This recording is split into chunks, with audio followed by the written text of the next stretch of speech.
যার যায় সে বুঝে, আমরা তো কখনোই আপনাদের মতো বুঝবো না। এগুলির বিচার আমরা করতে না পারি, আমাদের বেঁচে থাকার কোনো অধিকার নাই। উপদেষ্টা ডক্টর আসিফ নজরুল ক্যামেরার সামনে বললেন, ছাত্র আন্দোলনে হত্যাকারীদের বিচার করতে না পারলে তার বেঁচে থাকার কোনো অধিকার নেই। আপনাদেরকে কথা দিচ্ছি, আপনাদের মতো আমরাও কাঁদি এগুলি দেখলে।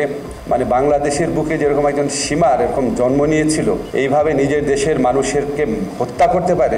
তবে ক্যামেরার বাইরে আইন উপদেষ্টা ডক্টর আসিফ নজরুলের বক্তব্য ভিন্ন। তার বিরুদ্ধে অভিযোগ উঠেছে, সন্তান হত্যার বিচার চাওয়ায় ছাত্র আন্দোলনে শহীদ আহনাফের মায়ের সঙ্গে ঔদ্ধত্যপূর্ণ আচরণ করেছেন তিনি। কোটা সংস্কার আন্দোলনে ৪ আগস্ট রাজধানীর মিরপুর ১০ নম্বরে গুলিতে নিহত হয় আহনাফ। নিহত আহনাফ রাজধানীর BAF শাহীন কলেজের একাদশ শ্রেণীর শিক্ষার্থী ছিল। তো আমার একটাই কথা আপনাদের কাছে, একটাই বার্তা, যে আমার বাচ্চা যেন সুষ্ঠু বিচার পায়। আহনাফের মায়ের অভিযোগ, বৈষম্য বিরোধী ছাত্র আন্দোলনে আহত ১০০ শিক্ষার্থীকে যৌথভাবে বৃত্তি প্রদান কর্মসূচির উদ্বোধনী অনুষ্ঠানে সন্তান হত্যার বিচার চাওয়ায় বেশি কথা বলেন বলে ক্ষুব্ধ হয়েছেন আইন উপদেষ্টা আসিফ নজরুল। হত্যাকারীদের বিচারের দাবি জানালে আইন উপদেষ্টা বলেন, এসব তার দায়িত্ব নয়, এসবের দায়িত্ব স্বরাষ্ট্র উপদেষ্টার।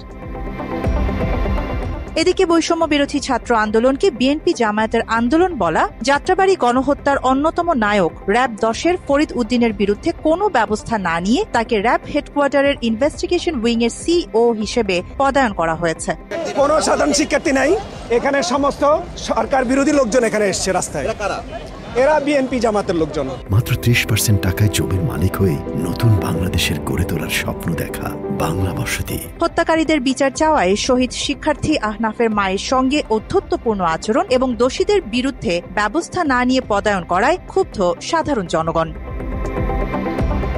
আরিবা জাহান, বাংলা এডিশন।